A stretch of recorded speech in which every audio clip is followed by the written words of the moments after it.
শ্রদ্ধার সাথে স্মরণ করছি আমাদের বহুদলীয় গণতন্ত্রের প্রবক্তা, স্বাধীনতার মহান ঘোষক, বীর মুক্তিযোদ্ধা, বাংলাদেশের প্রথম রাষ্ট্রপতি, এই জাতীয়তাবাদী দলের জনক শহীদ রাষ্ট্রপতি জিয়াউর রহমানকে আমি শ্রদ্ধার সাথে স্মরণ করছি।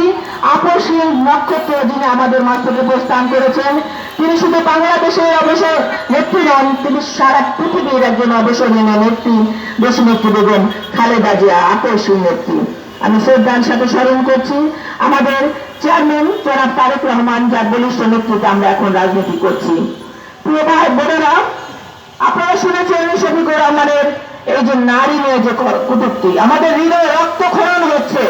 এই নারীদের নিয়ে যে তিনি অশালীন বক্তব্য রেখেছেন, এটা আমরা চিন্তাও করতে পারি না।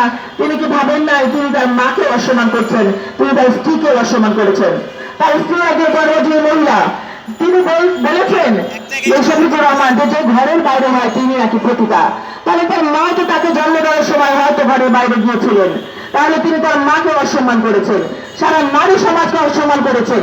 আমি বলতে চাই, এই যে জামাতে ইসলামের যে যত মহিলারা আছে, তারা তাদের এই অসম্মান মেনে নিতে পারে। তারা যদি প্রতিবাদ না করে, তারা তাদের মেনে নিলে নিজেদেরকে প্রতিভা বলে হয়তো স্বীকার করে নিতে পারে, কিন্তু বাংলাদেশের বলে নারী সমাজ এটাকে স্বীকার করবে না।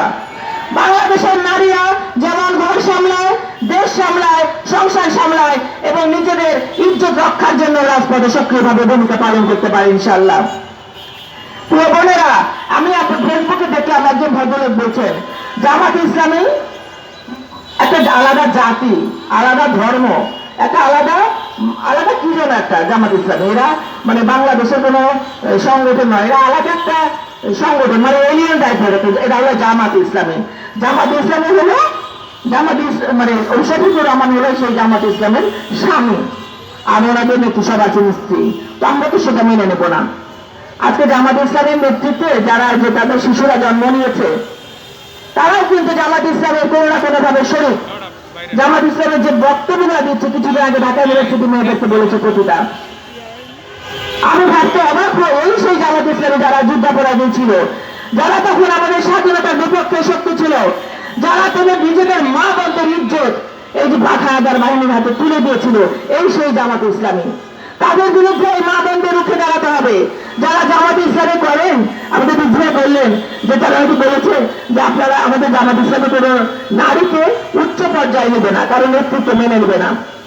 মেনে যদি না নেবেন, আপনারা কিভাবে মেনে নিয়েছিলেন আমাদের দেশ নেত্রী বেগম খালেদা জিয়াকে? তার নেতৃত্বে আপনারা রাজনীতি করেছেন, মন্ত্রী হয়েছিলেন, এমপি হয়েছিলেন। আর তাদের নেতৃত্বা, তাদের যারা জামাত ইসলামের নারীরা আছে, তারা যদি মেনে নেয়, তাহলে বুঝবে তারা নিজেরা প্রতিভা হিসেবে নিজেকে স্বীকার করে নিয়েছেন।